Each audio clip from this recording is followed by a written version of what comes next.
अस्सलामुअलैकुम, welcome to हमारा पाकिस्तान। मैं सना कहवान। प्रोग्राम में आज मेरा साथ देंगे मोहम्मद नौशाद अली साहब, रऊफ हसन साहब, शाहजाद अनवर फारूकी साहब और बैरिस्टर वक्कास अब्रीज साहब। आप तमाम पैनलिस्ट का बहुत शुक्रिया। नाजरीन, प्रोग्राम का आगाज़ मुस्लिम लीग नून की इंतखाबी मुहिम के हवाले से। नून लीग की इंतखाबी मुहिम का आगाज़ तो हो चुका है, लेकिन शहबाज शरीफ से दोहरा मयार क्यों बरता जा रहा है, इसकी क्या वजह है? जहां बड़े भाई और उनकी साहबजादी पूरे प्रोटोकॉल के साथ, पूरे ठाठ बाट के साथ जलसे कर रहे हैं, उनको पूरा प्लेटफॉर्म दिया जा रहा है, तो वही साबिक वज़ीर आज़म शहबाज शरीफ को आखिर कॉर्नर मीटिंग्स तक ही क्यों महदूद रखा जा रहा है? नून लीग के जलसों में गैर रिवायती अवामिल क्यों शामिल हैं? इस टाइम जो सोशल मीडिया पर खबरें गर्दिश कर रही हैं, उस हवाले से भी हमें बात करनी है। और अमूमी तौर पर सीनियर रहनुमा आखिर में खिताब किया करते हैं। जैसा कि हम देख चुके हैं, दो ही जलसों में नवाज शरीफ साहब आखिर में खिताब करने के बजाय अपनी बेटी को आखिर में खिताब के लिए बुलाते हैं, और उसके बाद वो मरियम नवाज है जो कि आखिर में खिताब करती है। तो क्या नवाज शरीफ साहब इस जेस्चर से किसी ना किसी को कोई पैगाम देने की कोशिश कर रहे हैं, आवाम को कुछ समझाने की कोशिश कर रहे हैं? सवाल पहला, जो कि सबसे पहले मैं रखूँगी नौशाद साहब आप ही के सामने। एक जानिब मरियम नवाज और दूसरी जानिब जलसे, और हाँ, बात हमजा शहबाज की भी। हमजा शहबाज जलसे जो कर रहे हैं उनमें पैसों की बारिश की जा रही है। बात बिरयानी तक नहीं रुकी है, बल्कि मुस्लिम लीग ने खुल्लम खुल्ला पैसा भी चलाना शुरू कर दिया है। अगर आपको यकीन नहीं आ रहा है तो हम आपको फुटेज दिखाते हैं। हम दिखाते हैं कि वो किस तरह से जलसे में अवाम पर पैसों की बरसात कर रहे हैं। देखिए, ये मनाज़िर देखिए जी, आप टैलेंट न्यूज़ की स्क्रीन पर। ये पैसे हैं, ये नोट निछावर किए जा रहे हैं। शादी का कोई मंजर नहीं है जी, कोई बारात नहीं है, कोई वलीमा नहीं है, ये तो जलसे के मनाजिर हैं। और ये सियासी रिश्वत लगाई जा रही है नून लीग की जानिब से, हमजा शहबाज की जानिब से, और आवाम पर पैसे निछावर किए जा रहे हैं। ये क्या आवाम की तजलील ना समझें? हम इसे क्या समझें कि मतलब बिरयानी के बाद अब बात यहाँ तक पहुँच गई कि मोटरसाइकिल, 5,000 के नोट, और अब इस तरह से हवा में पैसे उड़ाए जाएंगे, और हवा में पैसे उड़ाकर जो है लोगों को कन्विंस किया जाएगा कि हमारे जलसों में आइए, हमें वोट दीजिए। और तो और जन्नत की टिकट के भी दावे किए जा रहे हैं। और किन जलसों में, इस पर भी हम बात करेंगे। सबसे पहला सवाल शाहजाद साहब आप ही के सामने रखूंगी मैं। आपको क्या लगता है, मनाजिर आपने देखे, फुटेज आपने देखी होगी, इस तरह पैसे निछावर किए जाएंगे, ये हम आवाम की खुशकिस्मती समझें या बदकिस्मती? बिस्मिल्लाहिर्रहमानिर्रहीम। बहुत शुक्रिया सना। अच्छा, बात यह है कि आप किसी हाल में खुश नहीं है। वो मुझे मोहम्मद हुसैन आज़ाद का वो आमतौर पे अफसाना मुझे याद आ जाता है, जिसमें कहा गया है कि इंसान किसी हाल में खुश नहीं है। देखिए, अब वो अवाम के ऊपर पैसे निछावर कर रहे हैं, आप उस पर भी नाराज हैं। वो खौफ खुदा करें। अगर अवाम को किसी तरह से वो इस काबिल समझे हैं कि उनके ऊपर पैसे फेंके जाएं, तो मेरा ख्याल में आपको इस पे खुश होना चाहिए।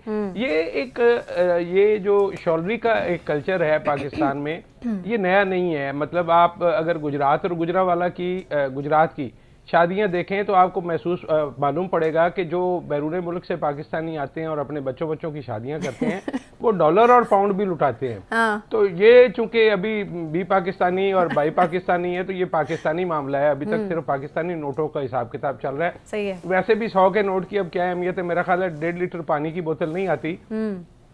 इसको आप ये समझिए कि वो इम्प्रेस करने की एक कोशिश है। देखिए, पैसों को फेंक कर अब मेरा नहीं ख्याल कि कोई खास फर्क पड़ने वाला है। ये सारा मामला जो है वो अब कारकर्दगी का है या लोगों के ख्याल का है कि वो किसको बेहतर समझते हैं। मंशूर जो है वो तो अभी तक नहीं आया सामने, आपके सामने है, लेकिन मंशूर की वैसे भी मेरा मानना है कि पाकिस्तानी सियासत में कोई खास अहमियत नहीं है। यहाँ पे तो आपके सामने जितने मामलात हैं वो पावर पॉलिटिक्स के इर्द गिर्द घूमते हैं, और लोग जो है वो चूंकि थाने कचहरी जाने पर मजबूर हैं। और आपने हाल ही में देखा इलेक्शंस के दौरान भी कि थाने कचहरी और अस्पताल के जितने चक्कर एक खास सियासी जमात के कारकुनों ने लगाए हैं, तो अब उनको अहमियत का अंदाजा हो गया होगा। मेरा ख्याल है कि पहले भी उनको था कुछ आइडिया, लेकिन अब की बार तो बहुत अच्छे से समझ आ गया होगा कि थाने कचहरी की जो सियासत है उसकी क्या अहमियत है। बैरिस्टर साहब बैठे हैं, ये भी आपको बता देंगे बाद में कि कचहरी की बिलखसूस क्या अहमियत है। ये जो आपने सवाल किया कि हमजा जो है वो क्या कर रहे हैं, अभी आपने अगर इलेक्शंस के हवाले से जो कवरेज देखी है, कई जगहों पे बहुत छोटे छोटे जुलूस निकले हुए हैं और लोग उन पे मुख्तलिफ सोशल मीडिया पे ट्रोलिंग कर रहे हैं, या एक कपड़े की दुकान में आबिद शेर अली साहब खिताब कर रहे हैं। मेरा नहीं ख्याल कि इससे कोई फर्क पड़ता है, क्योंकि अब आउटरीच और तरह की हो गई है। बहुत सारे आउटलेट्स दस्तयाब हैं जहां पे कोई भी उम्मीदवार अपनी बात सामने रख सकता है। इस नंबर पे जाने की बजाय हमें फोकस ये करना होगा कि लोगों का दिल क्या है, वो कहाँ खड़े हैं, वो ज़हनी तौर पे क्या राय कायम कर चुके हैं। जो आपका सवाल है मरियम बीबी के हवाले से, तो मरियम बीबी को बेसिकली आपको और बाकी तमाम लोगों को ज़हनी तौर पे तैयार किया जा रहा है कि मुस्लिम लीग की जो ज़मामे इक़्तिदार है वो मरियम बीबी के पास जाएगा, वो पार्टी संभालेंगी, वो पार्टी को होल्ड करेंगी। तो आपको नहीं लगता शहजाद साहब के डिजर्व करते हैं, शहबाज शरीफ साहब डिजर्व करते हैं? और वो छोटे छोटे से कॉर्नर मीटिंग्स कर रहे हैं, शहबाज शरीफ साहब डिजर्व करते हैं ना? अच्छा, वैसे आपका भी मैं वैसे आपकी राय की भी दाद देता हूं कि आप नवाज शरीफ और मरियम नवाज के बाद उम्मीदवार भी लाई तो उन्हीं का भाई ले आई। नहीं, आपके ज़हन में ये कभी ख्याल नहीं आया? मैं पिछले वजीर आजम जो साबिक वजीर आजम रह चुके हैं शहबाज शरीफ साहब, जो कि नहीं, तो साबिक वजीर आजम होना तो कोई क्राइटेरिया नहीं है। आप दुनिया की जितनी भी मॉडर्न जमहूरियतें हैं उनमें आप देख लीजिए कि पार्टी का ओहदा अलग हुआ करता है और वजीर आजम तो उनका एक आम सा मेंबर हुआ करता है। इसमें तो कोई ये तो कहीं नहीं लिखा हुआ कि जो पार्टी मेंबर वजीर आजम बनेगा वही पार्टी का सदर बनेगा या पार्टी का सदर ही। तो शहजाद साहब, इससे तो फिर ये राय को हम बिल्कुल इत्तेफाक से मान सकते हैं ना? तो फिर पार्टी के अंदर ही दो राय इस टाइम मौजूद है, इख्तलाफ राय है। एक तरफ नवाज शरीफ साहब की पूरी जो है मानने वाले हैं, दूसरी जानब शहबाज शरीफ साहब के। देखिए, अब देखिए मैं इस पे ज्यादा खुल के बात करूंगा तो नौशाद साहब जो है ना, मैं नौशाद साहब से लूंगी इसका पॉइंट। आंखों से मुझे देखना शुरू कर देंगे। देख रहे हैं। मेरा मानना यह है कि मियां नवाज शरीफ जो है वो खिदमत की पॉलिटिक्स पर यकीन रखते हैं और इसी तरह से वो शायद कुछ ना कुछ नजरियात के हवाले से भी क्लियर हैं। जो शहबाज शरीफ साहब हैं उनके हवाले से तो हमें क्लियर पता है कि वो तो दोस्त ऊपर बात करने पर यकीन रखते हैं, लाइन सीधी और उनके तो बड़े अच्छे ताल्लुकात हैं। वो कहते हैं लोग तो मुझे कहते हैं, मेरे दोस्त मुझे छेड़ते हैं। अनफॉर्चुनेटली पिछले 16 महीनों में उनकी स्पीड किसी काम नहीं आई। हाँ जी, बिल्कुल ठीक है। नौशाद साहब, मरियम नवाज मुस्लिम लीग नून की अगली वजीर आजम, क्या ये अब मानना शुरू कर दें जो जेस्चर दे रहे हैं फिलहाल नवाज शरीफ साहब? जी, बिस्मिल्लाहिर्रहमानिर्रहीम। जो लोग 2018 या 13 या इससे पहले की सियासत की कवर करते हैं उनको ये बात अच्छे तरीके से मालूम है कि नवाज शरीफ ने मरियम नवाज की ट्रेनिंग उस वक्त शुरू कर दी थी जब उनको प्राइम मिनिस्टर हाउस के अंदर उन्होंने साथ बिठाना शुरू कर दिया था। तो ट्रेनिंग तो वो एक अरसे से कर रहे हैं उनकी। वो जेलों में भी होती रही है और वो अदरवाइज भी हो रही है, जलसों में भी हो रही है। और जब वो खुद वजीर आजम थे तब भी जो उनका तरीक़ाकार था काम करने का, उसमें वो ट्रेनिंग फॉर वजीर आजम करते रहते थे। देखिए, हमें बात ये समझ लेनी चाहिए, आप जितना मर्जी यहाँ बैठ के जितनी मर्जी कोशिश कर लें, आप तो यहाँ मीडिया पे सिर्फ कोशिश करते हैं। वो लोग जिनके पास इख्तियार है और वो लोग जो कुछ दे सकते हैं, वो उन लोगों के बारे में भी उन्हें भी ये बात बड़े अच्छे तरीके से मालूम हो चुकी है। उन्होंने बड़ी खबरें चलवाई, बड़ी मीडिया पे नून मीम शीन की बहस करवाई, लेकिन इन दी एंड ये बात सबको पता है कि ये मुस्लिम लीग नून नवाज है। तो जब मुस्लिम लीग नवाज है तो उसकी जो आगे से जो भी मामलात होंगे वो मरियम नवाज के पास ही जाने हैं, हमजा शहबाज के पास नहीं जाने या शहबाज शरीफ साहब के पास नहीं जाने। देखिए, हर बंदे का अपना कॉर्नर मीटिंग्स कर रहे हैं, वो अपना किरदार है उनका, जो उन्होंने रोल प्ले करना है, जो उनकी जिम्मेदारी है वो उन्होंने निभानी है। इसी तरह दूसरे लोगों की जिम्मेदारी वो उन्होंने निभानी है। शहबाज शरीफ साहब को ये बातें अब किसी से ढकी छुपी नहीं है। बहुत दफ़ा ये बातें सामने आ चुकी हैं कि शहबाज शरीफ साहब को कई दफ़ा, आज पहली दफ़ा की बात नहीं है हमें, ये तो आप अब की 2013 की बात बता रहे हैं, मैं आपको 90 की दिहाई की बात बता रहा हूँ कि उस वक्त भी शहबाज शरीफ साहब को जो है ना बहुत दफ़ा ये ऑफ़र की गई कि आप अपने भाई का साथ छोड़ दें, हम आपको वज़ीर आज़म बना देंगे, आप सिर्फ अपने भाई से पीछे हट जाएं तो हम आपको वज़ीर आज़म बना देंगे। उन्होंने इनकार करते आए हैं। इवन के जब मुशर्रफ साहब का कू हुआ था उस वक्त भी जो मुशर्रफ साहब की इस्टेब्लिशमेंट थी वो कोशिश करती रही, पहले मामलात जब यहाँ से एग्जाइल लेने से पहले ये इस तरह की बहुत सी ऑफरें जो हैं वो शहबाज शरीफ साहब को की जाती रही। ये अभी 2018 की जो हुकूमत थी उससे पहले भी ये बात सामने आई। शहबाज शरीफ साहब की परफॉर्मेंस देखने के बाद भी उन्हें ये ऑफर कराई गई 16 माह की? नहीं, मैं आपको 2018 की बात बता रहा था और मैं मुशर्रफ एस्टैब्लिशमेंट की बात बता रहा था, उसके बाद की एस्टैब्लिशमेंट्स की बात बता रहा था। ये 16 माह की जो कारकर्दगी है ना, उनके बड़े अच्छे हैं, बड़े स्ट्रांग है, जिस पे उनके दोस्त अहबाब वो हमेशा से जो उनका जो शहबाज शरीफ साहब का और चौधरी निसार साहब जो हैं, ये दो जो नवाज शरीफ साहब के साथ जो उनके साथी होते थे वो एस्टैब्लिशमेंट से ब्रिज का काम करते हैं। तो शहबाज शरीफ साहब शुरू से एस्टैब्लिशमेंट से जो है ना एक उनकी अपनी एक अप्रोच है।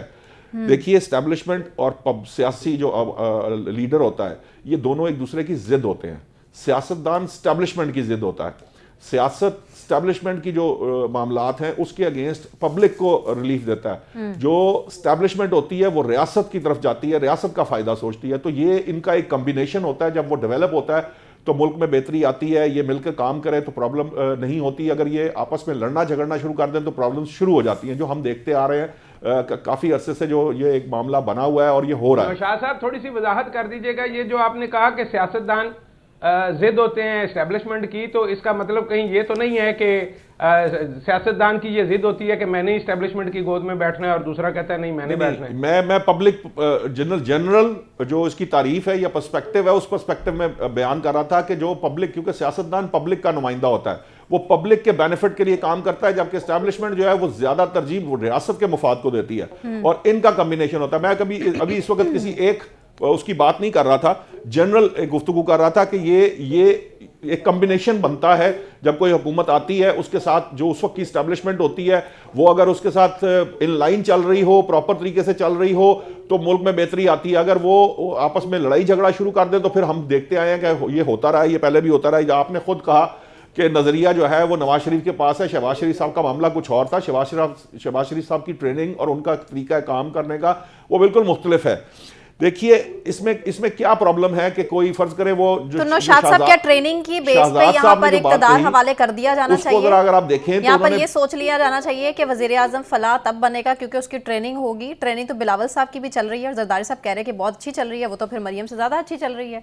नहीं, ये तो हर बंदे का अपना ख्याल है ना जी। कोई भी सियासी जमात समझती है कि उनके बंदे की सही चल रही है, कोई अपनी तरह से अंदाज तरबियत कर रहा है, कोई किसी तरह से तरबियत कर रहा है। इशू ये नहीं है की राय की कोई अहमियत इसका मतलब नहीं है। आवाम की राय से ही आएंगे ना। वजीर आजम को आपके मेरे कहने से तो आने नहीं लगा। आप जितनी मर्जी बैठ के यहाँ पे, मैं आपको यही तो बता रहा था कि आप बड़ी कोशिश कर रही है कि शहबाज शरीफ के साथ ये हो गया, नवाज शरीफ के साथ ये हो गया, लेकिन वो अल्टीमेटली इस तरह नहीं होना। वकास हंस रहे हैं, मेरे ख्याल से मेरी इस बात को सेकंड करेंगे, मुझे वकास का पॉइंट इस पर लेने दीजिए। वकास, आपको नहीं लगता कि इस टाइम जो भरपूर जलसे दिखाने की कोशिश की जा रही है, जलसे करने की नहीं, मेरे जरा वर्ड्स पर फोकस कीजिएगा, भरपूर जलसे जो इस टाइम दिखाने की कोशिश की जा रही है, जिसमें नोटों की बारिश है, इसमें बिरयानी खाने देंगे सब कुछ है, लेकिन उसके बावजूद अवाम का उस तरह से रुझान ना होना, सर्वेस का कुछ और कहना, वोट उस तरह से ना होना नून लीग का वोट बैंक, तो आपको क्या लगता है कि ये इस टाइम लम्हा फिक्रिया नहीं है नून लीग के लिए? हमने वो वीडियो भी देखी है, मैं चाहती तो वो चलवा भी सकती, लेकिन अभी मेरे ख्याल से कुछ नई वो वीडियो मैं चलवा पाऊंगी जिसमें शायद आपने देखी हो, सोशल मीडिया पर आपके नज़रों से गुजरी हो, कि हमें अपने घर में बेसिकली अपने बच्चों पर नज़र रखनी है कि वो वोट ना किसी और को डाल दें। तो अब तो आप देखें ना फिर क्या इस टाइम अलमिया तो है नून लीग के लिए। देखिए सना, मैं नहीं समझता कि किसी सूरत भी जो है जलसे जुलूस जो है वो ही किसी भी पार्टी के वोटर या सपोर्टर या उसके वोट बैंक की कमाल का तर्जुमानी करती है। 2000 से लेकर 13 तक चौहान साहब की पॉपुलैरिटी का ग्राफ था। अगर जलसों से मापे तोले जांचे यश क्राइटेरिया को आप देखें तो मेरे ख्याल में 2013 में तो फिर उनकी हुकूमत आनी चाहिए थी, बट उनकी हुकूमत पीके के अंदर बनी। तो मैं ये समझता हूँ कि अभी जो मौजूदा सिनारियो है कि क्या नून लीग के पास वो वोट बैंक है जिसकी वो पेशन गोई कर रहे हैं कि हम चौथी दफा प्राइम मिनिस्टर बनने जा रहे हैं। ये तो इंतखाबात के अंदर 8 फरवरी के अंदर ये चीजें जो है क्लियरली हमारे सामने वाजियां होंगी। जहां तक जो मौजूदा सिनारियो है, ये चौथी दफा प्राइम मिनिस्टर बनने जा रहे हैं, बिल्कुल उस तरह जलसे के अंदर मेरे ख्याल में अभी वो रौनक नजर नहीं आती, या उस तरह की जो इस वक्त जो करप्ट है अवाम का वो नजर नहीं आता। हाँ, तो आपने ये बात की कि नोट दिए जा रहे हैं, मैं कहता हूँ नोट भी दिए जा रहे हैं, प्लाट्स भी दिए जा रहे हैं, मोटरसाइकिल्स भी दी जा रही है, और ये सारी वो चीजें की जा रही हैं, और ये हमारी सियासत का हिस्सा रही है अनफॉर्चुनेटली भी। ना सिर्फ ये सब कॉन्टिनेंट की सियासत का हिस्सा रही है, बल्कि आप यूके की हिस्ट्री को देखें या आप यूएसए की हिस्ट्री को देखें, कोई भी इलेक्शन जो है असेंबली क्यों पहले रिजॉल्व की जाती कि भारी भरकम एक्सपेंस किया जाता है। तो अल्टीमेटली हमारी सियासत का तो ये पूरा इम्तियाज है, उसका ये हिस्सा है।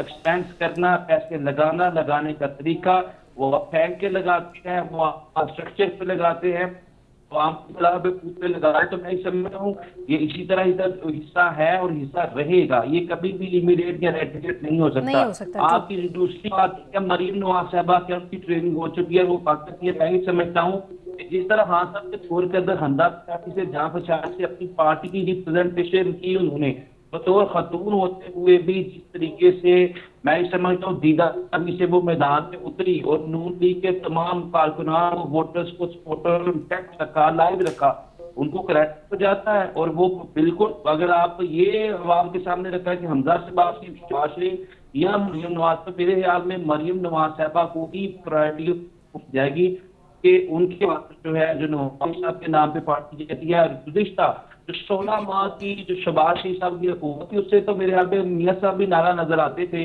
और शायद कहीं ना कहीं ये भी खतरे थी कि वो चाहते ही नहीं थे कि जो है शहबाज शरीफ साहब इतनी मुश्किल या कठिन इम्तिहान से गुजरे चुके, उनको प्राइम मिनिस्टर बनने का शौक था। और उस शौक के आड़े जो नजला पीटीआई के कंधों पे गिरना था, या जो नजला पीटीआई को गिरना था उनकी नाअहली का और इनकॉम्पिटेंस था, वो सारे का नून लीग के कंधों पे गिरा। और अगर वो 16 माह की हुकूमत ना लेते तो आज शायद नून लीग इससे बेहतर पोजीशन पे खड़ी होती।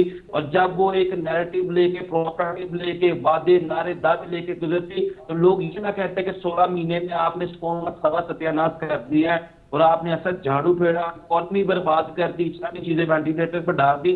मैं समझता हूँ कि इस चीज पर अगर देखा जाए, शहबाज साहब ने पार्टी को अपलिफ्ट करने में कोई किरदार अदा नहीं किया, बल्कि उसको डिस्टॉर्ट में अपना किरदार अदा किया। ठीक ठीक, पॉइंट क्लियर है आपका वकास। हसन साहब, मुझे सिर्फ ये बता दीजिए कि नवाज शरीफ के बाद मरियम खिताब कर रही हैं जलसों में, क्या मैसेज देने की कोशिश की जा रही? मेरा ख्याल है सना, इसमें तो एवरीथिंग इज क्लियर, इसमें कोई दूसरी राय नहीं है कि जाहिर है ये वो पॉलिटिकल पार्टीज हैं, चाहे पीपल्स पार्टी हो या मुस्लिम लीग नवाज हो, ये बुनियादी तौर पे अब नवाज शरीफ साहब जो कोशिश कर रहे हैं या जरदारी साहब जो कोशिश कर रहे हैं, वो अपनी औलाद को आगे बढ़ाने की कोशिश कर रहे हैं। मैं ये समझता हूँ कि इसमें कोई दूसरी राय नहीं है कि वो जाहिर है नेक्स्ट जो स्टेप है, अब ये 70s में चले गए हैं ये लीडर्स जो हैं, हाँ। और वो प्रॉपर तरीके से शायद उस तरह खिताब भी नहीं कर सकते।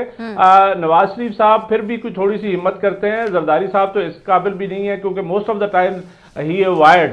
और उसका मकसद ये है कि जाहिर है मैंने अगर अपनी बागडोर किसी, यानी पार्टी की बागडोर किसी ने संभाल ली है तो पीपल्स पार्टी की संभालनी है बिलावल भुट्टो जरदारी साहब ने, और मुस्लिम लीग नवाज की संभालनी है, मेरे ज़हन में कम अज़ कम इसका कोई शुबा नहीं है कि वो मरियम नवाज ने संभालनी है। जहाँ तक बात है शहबाज शरीफ साहब की, डेफिनेटली शहबाज शरीफ साहब अपनी जगह पे एक रियलिटी है। उन्होंने, जैसे नौशाद साहब भी कह रहे थे, बहुत कुर्बानियाँ दी हैं। ये 90 से लेकर आज तक जब भी नवाज शरीफ साहब के खिलाफ कोई चीज़ें गई तो एस्टेब्लिशमेंट ने पूरी कोशिश की कि शहबाज शरीफ साहब जो है ना उसके मुकाबले में आ जाए, और उसने हमेशा ये कुर्बानी दी, भाई के मुकाबले में वो नहीं आया। उसने उस रिलेशनशिप को, उस रिश्ते को इंटैक्ट रखा, जिसकी बुनियाद पे वो आज भी, मैं समझता हूँ कि शहबाज शरीफ साहब की एक खूबी अपनी जगह पे बहुत इंपॉर्टेंट है कि उन्होंने कभी अपने भाई का, बड़ी कोशिश के बावजूद उसने कभी ये नहीं कहा कि हाँ ठीक है मैं I am the better alternative.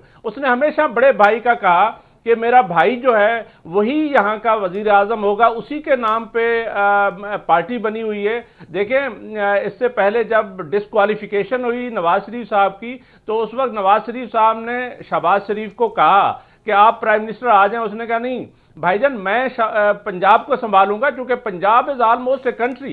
तो मैं समझता हूं कि उस वक्त शायद खाकान अब्बासी को चांस दिया गया, लेकिन अब जो सिचुएशन है उसमें डेफिनेटली वो कंपैरेटिवली मरियम जो है वो यंग भी हैं, एनर्जेटिक भी हैं, वो बात भी बड़ी खूबसूरती से करती हैं। मैं ये समझता हूँ ज़ाती तौर पे वो, अगर इस फैमिली को एज ए फैमिली देखा जाए तो मरियम नवाज ज़्यादा टैलेंटेड लगती है। उसकी बात में बड़ी कोहेरेंस और एक मतलब वो ऐसी रिदम होता है जिसमें वो क्राउड पुलर के तौर पे भी सामने आई। आप लोगों को याद होगा कि एक ज़माना था यहाँ पे उसके जलसे नहीं दिखाए जाते थे जब ये इमरान खान साहब प्राइम मिनिस्टर थे।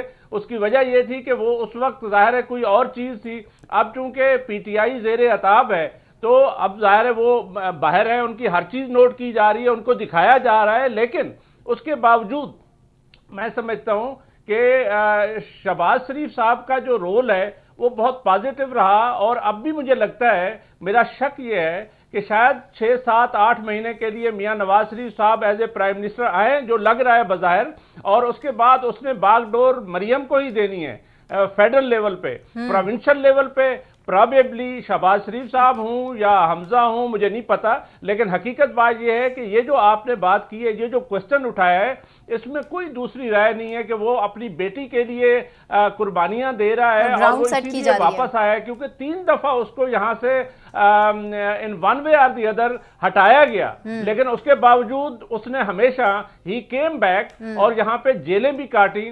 उसके सामने यहाँ पे उसकी वाइफ की डेथ हुई, लेकिन उसके बावजूद उसने अपनी बेटी को भी साथ रखा और बेटी ही उसका असासा है। मैं समझता हूं कि मियां नवाज शरीफ साहब डेफिनेटली ये कोशिश कर रहे हैं कि आने वाले दिनों में जो बागडोर फेडरल लेवल पे हो वो मरियम नवाज के पास हो। ठीक ठीक, शहजाद साहब आप इसमें कुछ ऐड करना चाहेंगे?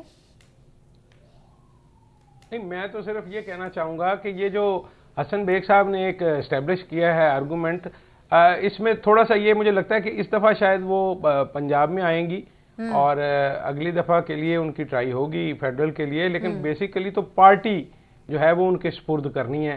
जब पार्टी आपके हाथ में होगी तो फिर आप नीचे रहें, सूबे में रहें या वफाक में रहें, वो फिर आपके अपने हाथ में होता है सारा मामला। बुनियादी जो चीज़ है, जो असल पावर है वो पार्टी के पास है और पार्टी जो है वही फैसला करेगी, तो इसलिए वो फैसला कुन पोजीशन जो है वो मरियम को देना चाहते हैं मियां नवाज शरीफ। और ठीक है, जिस तरह का हमारा ब्रेक मुझे अनाउंस करना है, ब्रेक से वापस आने के बाद हम कर लेंगे यहीं से स्टार्ट, और बाद ब्रेक से वापस आने के बाद बिलावल भुट्टो और उनके जलसे का भी जिक्र करेंगे, लेकिन एक ब्रेक से आने के बाद हमारे साथ रहिए। वेलकम बैक नाजरीन। बिलावल भुट्टो ने लाहौर में अपने हलके में अच्छा और मुनासिब जलसा करके सबको फिलहाल हैरान कर दिया है। बिलावल भुट्टो के साथ उनकी हमशीरा आसफा भुट्टो भी हैं, जो कि शाना बशाना हैं तमाम ऑलमोस्ट जलसों में। बिलावल का मुस्लिम लीग नून के गढ़ में इतना बड़ा क्राउड इकट्ठा करना बेसिकली नून लीग के लिए बड़ा चैलेंज है। बड़ी तादाद में जियालों का जलसे में आना, क्या पीपल्स पार्टी फिर से पंजाब में सेटबैक करेगी? सबसे पहला सवाल नौशाद साहब आप ही के लिए, क्या बिलावल भुट्टो पीपल्स पार्टी को पंजाब में दोबारा से खड़ा कर सकेंगे? देखिए, ये जो बिलावल साहब ने जलसा किया है या जो NA 127 से इलेक्शन लड़ रहे हैं, दरअसल ये नून लीग की जिसे कहते हैं मेहरबानी है या उनकी जिसे कह लें कि मुझे लफ्ज़ उन्हीं के सपोर्ट, हाँ, ये उन्हीं की सारी जो है सपोर्ट के साथ ये सारा कुछ हो रहा है। देखिए, बिलावल साहब लाहौर में इलेक्शन इसलिए लड़ना चाहते थे कि मैं बार बार ये बात समझाता हूं कि ये जो 2024 का इंतखाब है ये PTI और एंटी PTI होगा। ठीक। और बिलावल साहब उस तमाम वोट को केटर कर रहे हैं जो एक ज़माने में पाकिस्तान पीपल्स पार्टी का था और उसकी नई नस्ल जो है वो पाकिस्तान तहरीक इंसाफ के साथ जुड़ गई। अब उनकी कोशिश ये है कि वो ज़्यादा से ज़्यादा उस वोट को तोड़ सकें और साथ साइलेंट वोटर जो नून लीग को वोट नहीं देता, जो एंटी नून लीग वोट है, उसको वो अट्रैक्ट करें। उसके लिए उनको लाहौर में भी जगह दी गई है, क्योंकि ये इन दोनों जमातों के बारे में ये मामला एक आम तासुर ये है कि नून लीग जो है वो पंजाब के अंदर अपनी जो है वो फोर्स रखती है और सिंध के अंदर पीपल्स पार्टी रखती है। पंजाब में पीपल्स पार्टी कहीं है नहीं। अब इस वक्त मसला ये है कि जो आज़ाद इलेक्टेबल्स जो साउथ पंजाब के हैं, जो IPP का हिस्सा नहीं बने या PTI की तरफ से आज़ाद उम्मीदवार के तौर पर खड़े हैं, उन लोगों को मिलाकर मामलात को आगे ले जाया जा सकता है जिस हद तक पीपल्स पार्टी कर सकेगी। सो इसके लिए वो अपनी कोशिश कर रहे हैं। ये जो 127 हल्का देने का मकसद जो था वो ये था कि जो पिछले यहाँ पर इंतखाबात हुए थे उसके अंदर जो 36,000 के करीब वोट लिए थे, क्योंकि ये जो जगह है इसमें बड़ा एक मेजर पोर्शन वो है जो जुल्फकार अली भुट्टो ने ग्रीन टाउन का जो आम लोगों को घर बनाकर दिए थे, 10,000 के करीब घर थे जो वहां दिए गए थे। सो यहाँ कहीं ना कहीं पीपल्स पार्टी की रूट्स मौजूद हैं। उन रूट्स को दोबारा से उन पर कोशिश की जा रही है, उनको आबियारी की जा रही है कि इन पर कोपले दोबारा से फूट पड़े और इनमें फल फूल लग सके। सो इसके लिए बिलावल वहां कोशिश कर रहे हैं और नून लीग को इसमें कोई प्रॉब्लम नहीं है कि अगर वहां से NA 127 से ऐसा सीट एडजस्टमेंट नहीं है वहां, लेकिन एक तारड़ की शक्ल में उनको एक नॉर्मल कैंडिडेट दिया गया। वहां के जो शाइस्ता परवेज मलिक हैं उनको टिकट नहीं दिया गया, इसलिए कि ज़रा उनको ओपन फील्ड दे दी जाए कि अगर वो ये इंतखाब जीत सकते हैं तो वो इंतखाबात ये जीत कर यहाँ से एक सीट ले ले लाहौर से, ताकि उनका ये पता चले कि ये वफाक के लेवल की जमातें हैं वो मुख्तलिफ सूबों के अंदर अपनी रूट्स रखती हैं। लेकिन अब उस हल्के की सिचुएशन ये है कि ये दुरुस्त बात है कि जलसा उनका अच्छा था, उनकी जो इस वक्त पंजाब में स्टैंडिंग है, वैसे तो पूरी की पूरी है जो पीपल्स पार्टी पंजाब है वो पूरी कोशिश कर रही है, सिर्फ एक ही हल्के पे वो फोकस कर रहे हैं और वो NA 127 है। लेकिन वहां एक मसला है कि अगर वहां पाकिस्तान तहरीक इंसाफ के रहनुमा मौजूद रहेंगे। वहां 2 कैंडिडेट्स इस वक्त हैं, अगर उनमें वोट डिवाइड हो और नून लीग का वोट वीक हो तो पीपल्स पार्टी का चांस बन सकता है। लेकिन अगर ज्यादा तादाद में पीटीआई के लोग निकले तो इससे ये सीट लूज होने का नुकसान भी हो सकता है, यानी तारड़ भी लूज कर सकते हैं और बिलावल भी लूज कर सकते हैं। तीसरी जो पोजीशन है वो ये है कि मैं जो मैं वहां उस हल्के के करीबी दोस्त हैं मेरे, वहां बहुत सारे लोग रहने वाले हैं, उनसे जो मैं मुसलसल इन टच हूं, उनसे गुफ्तगू कर रहा हूं, तो तारड़ साहब भी जो है वो फुल फ्लेज अपनी कंपेन करने की कोशिश कर रहे हैं, पूरा जोर लगाने की कोशिश कर रहे हैं। लेकिन नून लीग की ख्वाहिश और कोशिश ये है कि अगर बिलावल को ये सीट मिल सकती है, यानी अगर वो अपने बलबूते पे जीत सकते हैं तो वो जीत जाएं। उन्होंने इसके लिए तारुल कादरी साहब को भी इवन अपने साथ मिला लिया है, जो वहां पर एक मेजर, जो जिसे कह सकते हैं कि वहां कुछ हजार वोट उनके मौजूद हैं वहां पर। लेकिन असल मामला यह है कि अगर वहां पाकिस्तान तहरीक इंसाफ के जो जहीर अब्बास खोखर हैं और शबीर गुजर हैं, ये उनके आपस के मामलात अगर सेटल डाउन हो गए, सिंगल कैंडिडेट हुआ, तो ये टफ टास्क होगा बिलावल के लिए। फिलहाल जो है अभी इस हल्के के बारे में कोई क्लैरिटी नहीं दी जा सकती। सो ये नहीं कहा जा सकता कि पंजाब में दोबारा पीपल्स पार्टी रिवाइव करेगी कि नहीं करेगी, क्योंकि जो ओवरऑल पंजाब में जो टोटल सीट्स हैं, वो जो पीपल्स पार्टी के जो रहनुमा खड़े हैं वो 3-4 ही हैं। आपके कायरा साहब हैं, आपके यूसुफ रज़ा गिलानी साहब हैं, को 2-4 और कैंडिडेट्स हैं। तो ये नहीं कहा जा सकता कि पीपल्स पार्टी फौरी तौर पर को बहुत स्ट्रॉन्ग रूट्स यहां बना लेगी या रिवाइव कर जाएगी। ऐसा इम्कान अभी आप यूं समझिए कि इस इलेक्शन की हद तक तो हमें नजर नहीं आ रहा। ठीक नौशाद साहब पॉइंट ले रहा है। वकास, जो सूरत हाल है, बिलावल भुट्टो बेसिकली लाहौर के बहुत ज़्यादा दौरे कर रहे हैं, तो आने वाले टाइम में आपको लगता है नून लीग के लिए बहुत बड़ा चैलेंज बन सकते हैं बिलावल भुट्टो? बिल्कुल नहीं बन सकते। मैं समझता हूँ कि बिलावल भुट्टो किसी भी पॉलिटिकल पार्टी के लिए चैलेंज बनना चाहते हैं तो सबसे पहले जो उनकी डोमेन है, उनकी सफेद, उनकी जुरिस्डिक्शन है, मिनी देरबा सिंध, वहां पे जाके सर करके दिखाएं, परफॉर्म करके दिखाएं। थर में लोग जिस तरह मरते हैं, जिस तरह वहां पे कुत्ते के कांटे की मेडिसिन नहीं मिलती, बेसिक फैसिलिटी से लोग महरूम है, और कराची जो है पूरा करकट का ढेर नजर आता है। रोशनी पर शहर को आपने जो है बुझा के रख दिया, खराब करके रख दिया। तो जब तक ये सारी चीजें आप दुरुस्ती पे नहीं लाएंगे, लॉ एंड ऑर्डर को बेहतर नहीं करेंगे, इंफ्रास्ट्रक्चर तब्दीलियां नहीं करेंगे, और वहाँ पे थर के मामला और दीगर कराची के अंदर जो जहाँ से ये जीतते थे, चक्कर के मामला, लाट करना के मामला, तब नहीं करेंगे, तब तक मेरे ख्याल में आपकी पॉलिटिकल पार्टी की इमेज है जो बेनजीर भुट्टो के दौर में थी, जो कभी जुल्फकार भुट्टो के दौर में ही, तब तक आप मेरे ख्याल में आटे में नमक के बराबर जो है अपने आप को पंजाब के अंदर स्टैब्लिश नहीं कर पाएंगे। तो आपके पास एक बहुत बड़ा सूबा है, उस सूबे के अंदर जाके पहले डिलीवर करें, काम करें, लोगों को इत्तेमाद में ले। अगर आप हमें पंजाब के अंदर, केपीके के अंदर और पूरे मुल्क के अंदर मौका देंगे तो जो हम सिंध के अंदर हमने किया, जो वहाँ पे फॉर्म किया, कारकर्दगी का मुजाहरा किया, वही हम यहाँ पे करेंगे।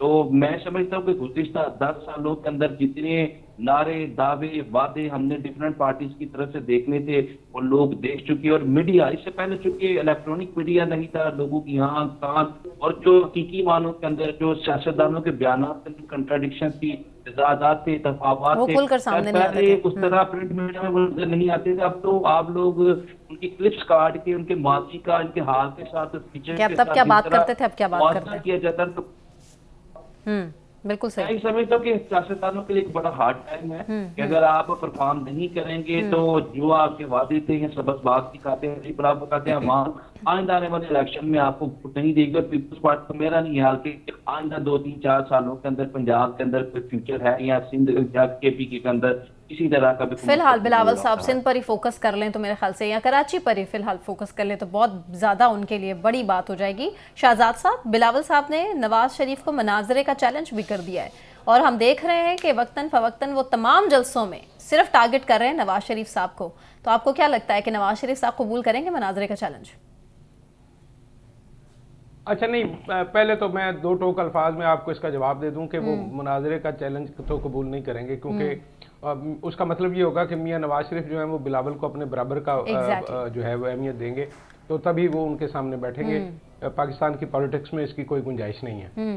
दूसरी बात यह है कि मुझे बिलावल की हिम्मत की दाद देनी है और तारीफ करनी चाहिए कि उसने हिम्मत की और यहाँ पे जुर्रत का मुजाहरा किया। और पंजाब में, जैसा कि अभी नौशाद साहब भी फरमा रहे थे और वकास साहब भी, तो बड़े मुश्किल हालात है पंजाब में। लेकिन आप ये मत भूलिए कि पंजाब वो जगह है और लाहौर वो जगह है कि जहाँ पे लोगों को गिरफ्तार किया गया भुट्टो साहब के लिए, जहाँ पे खुदसोजी हुई, जहाँ पे कोड़े मारे गए, जहाँ पे शाही किले में लोग रखे गए। और उस वक़्त जब मोहतरमा बेनज़ीर भुट्टो साहिबा वापस आई तो उस वक़्त एक जम्मे गफीर था और वो सिर्फ लाहौर का था जो इतना उनके इस्तकबाल को उमड़ आया था। तो लाहौर में पीपल्स पार्टी की रूट्स मौजूद हैं। अनफॉर्चुनेटली जो 90 की दहाई में जो पॉलिटिक्स हुई और जिस तरह की गवर्नेंस हुई उसकी वजह से लोग जो हैं वो दूर हो गए। दूसरा ये था कि उनकी जो मध्य मुकाबल पार्टी थी मुस्लिम लीग नून, उन्होंने लाहौर पर बतौर खास ज्यादा फोकस किया और आहिस्ता आहिस्ता उन्होंने दीगर ऑप्शंस जो थे वो खत्म कर दिए। अब एक बात तो यह है कि अगर आप पंजाब में अपनी वापसी चाहते हैं तो आपको पंजाब में इलेक्शन लड़ना होगा, आपको यह एहसास दिलाना होगा कि आप पंजाब के साथ हैं। क्योंकि हर गुजरते दिन के साथ ये तासर जोर पकड़ रहा था कि पीपल्स पार्टी सिर्फ सिंध की जमात है। हाँ जी। अब वो अपने उस खोल से बाहर निकले हैं, अब वो अग्रेसिव आ रहे हैं, वो कोशिश ये कर रहे हैं कि वो ये मैसेज कन्वे करें कि वो पूरे पाकिस्तान की पार्टी है। और पाकिस्तान पीपल्स पार्टी बिलाशुबा एक बड़ी पार्टी है, ग्रास रूट लेवल पर उसके कॉन्टेक्ट्स मौजूद हैं। तो ये एक स्ट्रेटजी है, क्योंकि बुनियादी डिजाइन जो था वो सारा पीडीएम के आने का और जो मकसद था कि जब ये 9 मई के बाद तकरीबन तय हो गया कि पीटीआई को जो है वो फारिग कर दिया जाएगा और अमलन तो उनके पास कोई निशान नहीं है। और निशान के हवाले से मैं नौशाद साहब के हवाले से एक सवाल भी कर दूं। इन्होंने कहा कि फलाने आज़ाद उम्मीदवार फलाने और पीटीआई के वो उम्मीदवार जो आज़ाद जीत कर आएंगे। तो मेरी अंडरस्टैंडिंग ये है, वकास हो सकता है बेहतर बता पाएं, कि जब कोई आदमी पीटीआई के टिकट जमा करवाएगा अपने कागजात नामजदगी के साथ तो वो आजाद नहीं रहेगा, इसमें कोई शक नहीं कि उनका कोई सिंबल नहीं है। लेकिन पार्टी का टिकट जमा कराने का मतलब यह है कि वो पार्टी डिसिप्लिन को ऑन कर रहा है, वो उससे निकल के कहीं बाहर नहीं जा सकेगा। शहजाद साहब ये दुरुस्त बात है। सलमान अकरम राजा साहब ने बिल्कुल ये दुरुस्त बात है, पार्लियामानी लिया है और उस पर कोई वीडियो भी जारी की। पार्लियामानी कमेटी फॉर्म कर सकेगी जब जीत के आ जाएंगे। जी जी, नौशाद साहब ऐड कर रहे हैं इसी में। ये मेरी भी यही अंडरस्टैंडिंग है। मैं ये गुजारिश कर रहा हूं।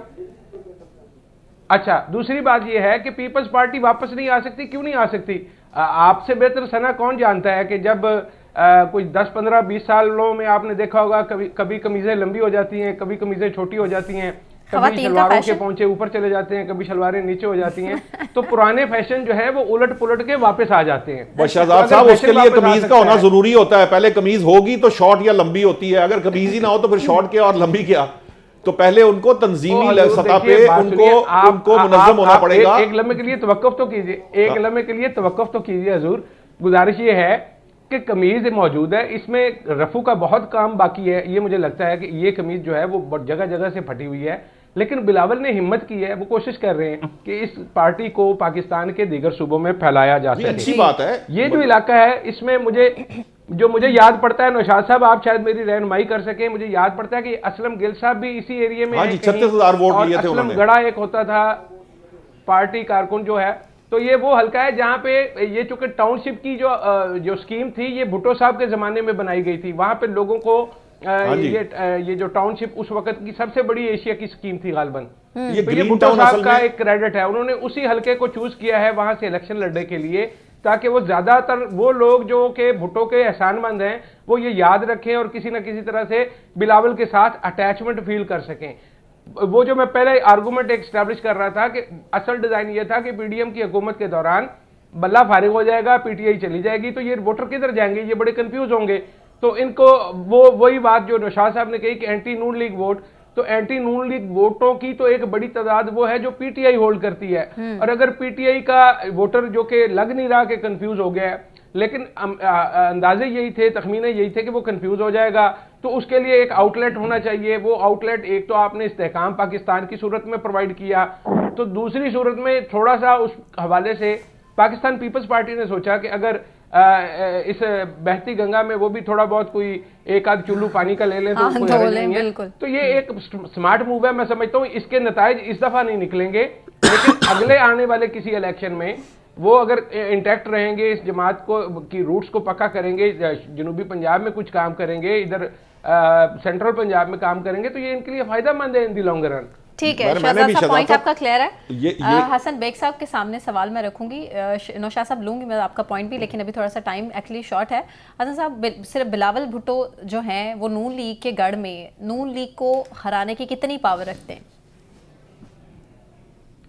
मेरा ख्याल है सना इसमें कोई शक वाली बात नहीं है कि पाकिस्तान पीपल्स पार्टी ने बड़ी स्मार्ट मूव की है जरदारी साहब ने, और उसने एक तो ये काम किया है कि बिलावल चूंकि यंग आदमी है और उसको दोबारा पंजाब में एंट्री के लिए उसने एक इलेक्शन वहां से लड़वाने के लिए वो कर दिया है, वहां से यानी बाकायदा इलेक्शन लड़ा जाए ताकि उसकी प्रेजेंस ज्यादा हो। आपको याद होगा कि जरदारी साहब भी बार बार वहां पे जाके बैठते हैं और कहते हैं कि पंजाब हमारा गढ़ होगा, पंजाब में हम वापस आ रहे हैं। बुनियादी तौर पे पंजाब के बगैर यानी फेडरल लेवल पे आना मेरी नज़र में ऑलमोस्ट नामुमकिन है। सिर्फ सिंध से आप कॉन्स्टिट्यूएंसीज को सिक्योर करके जो कि उन्होंने की हुई हैं यहाँ पे आना, नंबर 1। नंबर 2 ये है कि क्या वो कोई मसले मसाइल पैदा कर सकते हैं? मेरा नहीं ख्याल कि इस इलेक्शन में ऐसी कोई सिचुएशन हो सकती है कि पीपल्स पार्टी या बिलावल भुट्टो जरदारी मियाँ नवाज शरीफ के लिए या मुस्लिम लीग नवाज के लिए कोई बहुत बड़ा कोई थ्रेट अगर आप देख रहे हैं तो मैं आई वुड डिसएग्री। मेरा नहीं ख्याल कि इस तरह की कोई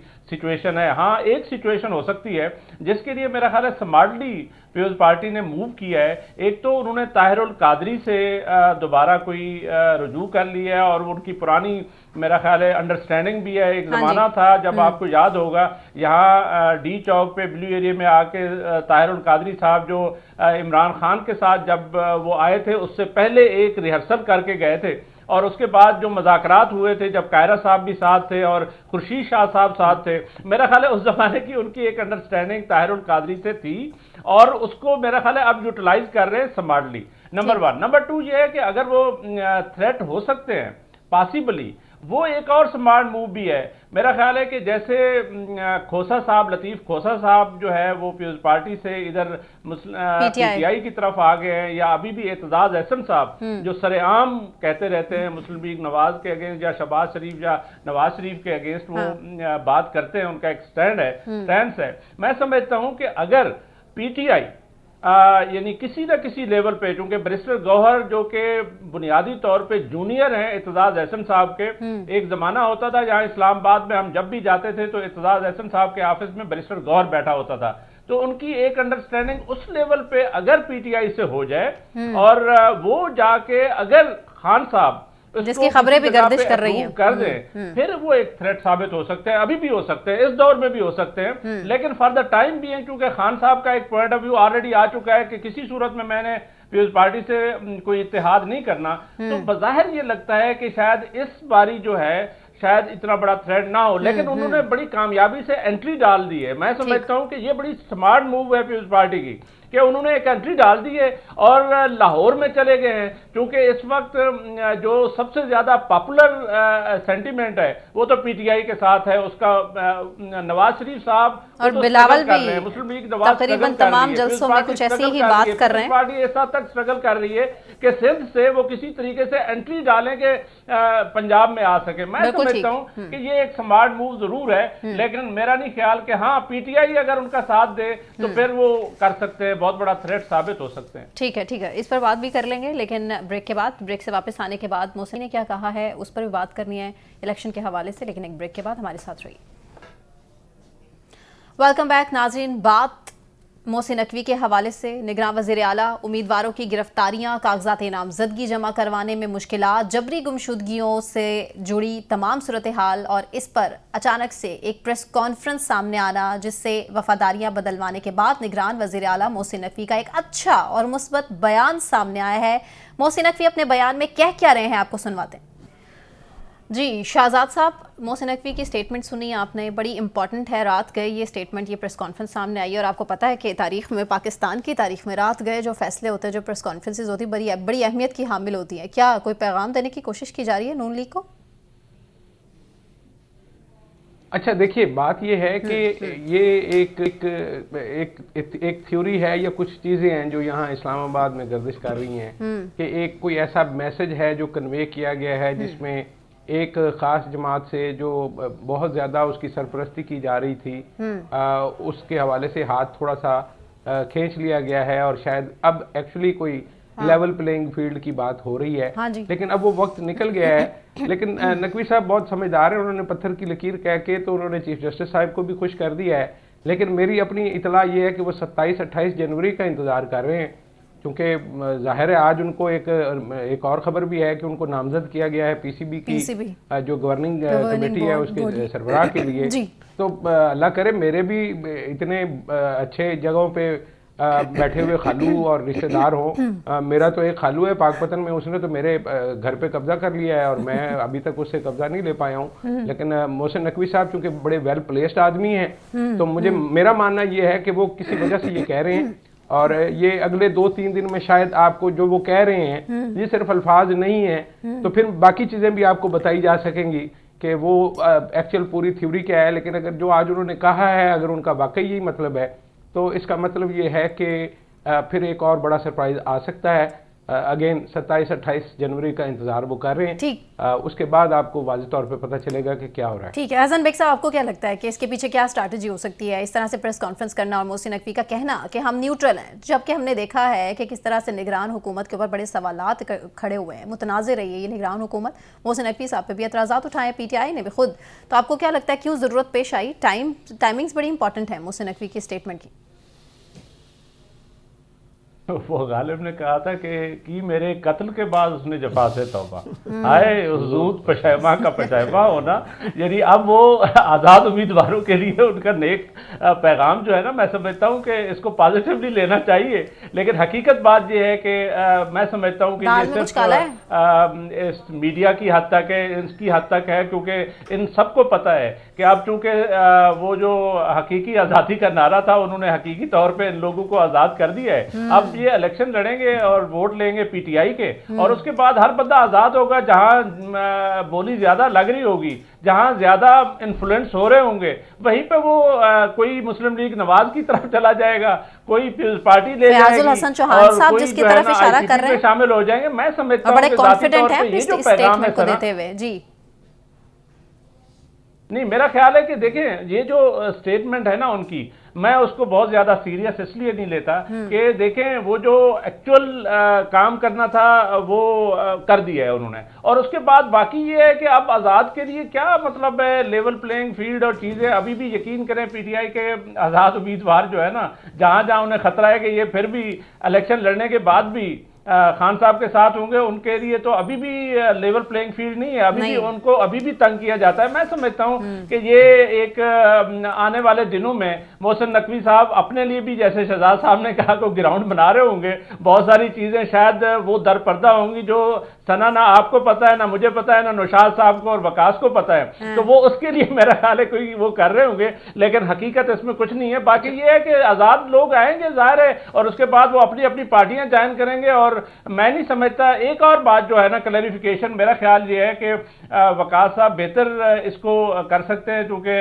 वकील हैं, कि ये जो कहा गया है कि शहजाद साहब कह रहे थे कि वो बेसिकली एक पार्टी के निशान पे लड़ने जा रहे थे, निशान नहीं है, अभी भी उस पार्टी के हैं। मैं नहीं समझता, वो दे आर ऑल इंडिपेंडेंट, और वो उनकी मर्जी होगी। विद इन 3-4 डेज जब इलेक्शन हो जाएंगे, वो जिस पार्टी में जाना चाहें उन पे कोई कदगन नहीं होगी। दे आर नो मोर। ये वाली जो बात है, मैं नहीं समझता ये लीगल है। अच्छा, इससे पहले मैं एक फिक्रा कह दूं सना, सिर्फ एक फिक्रा, इससे पहले कि आप वकास की तरफ जाएं। 2-2.5 हफ्ते पहले आपने कहा कि मियां नवाज शरीफ जो हैं वो कैंपेन पर नहीं निकल रहे। हाँ जी। तो मैंने उस वक्त आपको ये कहा था कि मियां नवाज शरीफ के पास कोई इतला है जो आमतौर पे लोगों के पास और मीडिया के पास नहीं है, और इसी वजह से वो बाहर नहीं आ रहे। वो अगर आपको फुर्सत मिले तो वो देख लीजिएगा। अब 3-4 दिन से सारे लोग कह रहे हैं कि उनकी जान को खतरा है, थ्रेट है, इसलिए वो नहीं निकल रहे। आज मैं फिर आपको कह रहा हूं कि ये 27-28 जनवरी को याद रखिएगा। मतलब नवाज शरीफ साहब की जान को खतरा है, इस तरफ इशारा कर रहे हैं आप? जी है। जी ये ठीक है, इस पर बात करेंगे नौशाद साहब। लेकिन अभी वकास साहब सिर्फ ये बता दीजिए कि तरीके इंसाफ के लिए रास्ते हमवार हो रहे हैं या नहीं? मैं सना ये कहूंगा, मैं जो हसन साहब के शेर से भी मुतासिर हुआ कि कहा तक मरने के बाद आए वो मेरे मजार पे, पत्थर पड़े दरिया से प्यार पे। तो ये जो मौजूदा सूरत हाल है, नकवी साहब भी तब आए कि जब जरूरत ही नहीं रही, लेवल प्लेइंग फील्ड तब आई जब इंडिपेंडेंट कैपेसिटी के अंदर लोग इंतखाबात लड़ने के लिए, अगर अभी ली जाए मेरे ख्याल में, तो कहा जाता है कि stick in the time save the nine. तो वक्त के साथ साथ आप जख्मों पे मरहम रखें तो वो ज्यादा अच्छा लगता है कि जब वक्त गुजर जाए और जख्मों पे कीड़े पड़ जाए और फिर आप बोले कि आप इसका इलाज करना, जब कीड़े जो है वो नामुमकिन हाथ में से नजर आए, तो मैं समझता हूँ कि ये भी दे दी जाए तो शायद ये जो हमारे यहाँ एक तासुर पाया जाता है कि इसमें मुकम्मल तौर पर एक ही पोलिटिकल पार्टी की राय हमार करने की कोशिश, तो ये तासुर जो है कहीं ना कहीं स्ट्राइक डाउन डिस्पेल होता है वो नजर आ जाता। पार्टी पॉलिसी की बात है कि वक्त है तो मैं ये जरूर आपको खुशगुजार करूंगा। की जो तशरीह सुप्रीम कोर्ट ऑफ पाकिस्तान की तरफ से की गई थी, पार्टी पॉलिसी के सिंबल के मुताबिक जो शख्स सिंबल पे इलेक्शन कंटेस्ट करेगा उस पे पार्टी पॉलिसी जो है वो बाइंडिंग होगी। अगर सिंबल के अलावा वो इंडिपेंडेंट कैपेसिटी पे रहता है तो जिस तरह हसन बेग ने कहा कि वो जब जीत के स्थिति में जाएगा तो 2-3-4 दिन के अंदर किसी पार्टी के साथ अपनी अलाइनमेंट रखेगा, इस पर बात करेगा, उसकी पार्टी पॉलिसी 63(a) के तहत उस पर बाइंडिंग होगी, चाहे वो वोट ऑफ कॉन्फिडेंस हो, वोट ऑफ नो कॉन्फिडेंस हो या बजट का मामला हो। ठीक है नौशाद साहब, मोहसिन नकवी की स्टेटमेंट टाइमिंग्स बड़ी इंपॉर्टेंट हैं, लेकिन वही बात उन्होंने कहा कि हम नहीं चाहते कि कोई दाग लगे हम पर कि जी हमने कोई इस तरह से फैसले किए या इस तरह की, तो ये अब दाग धोने का वक्त है या सिर्फ स्टेटमेंट ही है उनकी कि बस ठीक है जो कह दिया वो कह दिया लेकिन अमल कुछ और है? बस आप स्टेटमेंट ही समझिए, यही काफ़ी है। इससे ज़्यादा वाले की तरफ जाने, ना इधर जाने की ज़रूरत है ना उधर जाने की ज़रूरत है, ना इधर जाने से कोई फ़ायदा है ना उधर जाने से कोई फ़ायदा है। हमारे पैनलिस्ट्स ने काफ़ी जिसे कहते हैं डिटेल्ड बता दिया है कि देर हो चुकी है, वो मामलात एक डिफरेंट है। को सिर्फ स्टेटमेंट लिया अच्छा, ये जो दूसरा मामला है ना, ये असम्बली में, इसमें दो मेरी राय ज़रा थोड़ी सी मुख्तलिफ है। ये वकास साहब ने जो डेफिनेशन दी है ये बिल्कुल ठीक है, कानूनी और आईनी तौर पर ये दुरुस्त है, लेकिन जब आप पार्लिमानी, अगर आप खुद वहां जाकर एक ग्रुप जो है पार्लिमानी ग्रुप तश्कील दे देते हैं तो आप किसी ना किसी पार्टी के पर्सपेक्टिव में वहां सरवाइव कर सकते हैं, क्योंकि बतौर सियासी जमात पाकिस्तान तहरीक इंसाफ को अभी डीलिस्ट नहीं किया गया। सो मेरा ये ख्याल है कि ये पार्लिमानी ग्रुप तश्कील दे, लेकिन बहरहाल ये अभी इस पे डिबेट होगी और ये उसी वक्त चला, क्योंकि इसके अंदर स्पीकर का रोल भी होता है, कौमी असम्बली के अपने रूल्स एंड बिजनेस इन्वॉल्व हो जाते हैं, तो ये बात तो सामने आ जाएगी। लेकिन ये बात दुरुस्त है कि जब वो पार्टी इंतखाब के बगैर जब आजाद जीत के जाएंगे तो ये उनकी सवाबदीद पर होगा कि वो क्या करते हैं, अगर वो पार्लियामेंट पार्टी बनाए या ना बनाए या किसी और जमात में चले जाएं। दूसरा ये है कि इसी वजह से आपने देखा है वो वीडियोस के लोग कुरान पाक पे हल्फ दे रहे हैं, जो कैंडिडेट्स हैं वो कुरान पाक पर हल्फ देकर वोट डिमांड कर रहे हैं, क्योंकि वो ये कह रहे हैं कि हम असेंबली में जाके किसी और जमात का हिस्सा नहीं बनेंगे। सो इसलिए इस पर्सपेक्टिव के अंदर ये एक प्रॉब्लम है जो आपको इंतखाबात के बाद ही क्लियर होगी, क्योंकि जब असेंबली इन प्लेस आएगी तो जो स्पीकर हैं वो क्या रूलिंग इस पे लेते हैं, क्या उसका पोजीशन आती है, उस वक्त सामने आएगा कि ये क्या है, इसको किस तरह से मैनेज किया गया है या मैनेज किया जाएगा, या वाकईतन उन्हें आज़ाद खुला छोड़ दिया जाएगा। और अगर कोई शख्स नेशनल असेंबली या प्रोविंशियल असेंबली का इलेक्शन जीतने के बाद खुद अपनी सिंपैथीज या अपनी जो जैसे लॉयल्टी चेंज कर ले तो उसको रोका नहीं जाए, उसकी डिफेक्शन नहीं होगी, क्योंकि वो उसके पास पार्टी सिंबल के तहत नहीं आया हुआ। सो वो किसी भी जमात में जाने की अहलियत रखता है, जा सकता है, ज्वाइन कर सकता है। वो अलग बात है कि वो ना जाएं और वो सब एक जगह इकट्ठे होकर पीटीआई का पार्लिमानी ग्रुप तश्कील दें, ये दूसरी ऑप्शन है। सो ये इस पे क्लैरिटी अभी आएगी। मेरा ख्याल है कि मेरी अंडरस्टैंडिंग अभी फिलहाल इतनी है, इसके मुतालिक देखते हैं कि क्या बनता है। ये तो आने वाला टाइम बताएगा, 8 फरवरी का दिन बताएगा, उसके बाद की सूरत हाल बताएगी। बहुत शुक्रिया नौशाद साहब आपका भी, वकास अब्रेज़ आपका भी बहुत शुक्रिया, हसन साहब, शाहजाद अनवर फारूकी साहब, आप तमाम पैनलिस्ट का शुक्रिया। मुझे सना कहवान को इजाज़त दीजिए, अपना ख्याल रखिए, अल्लाह हाफ़िज़।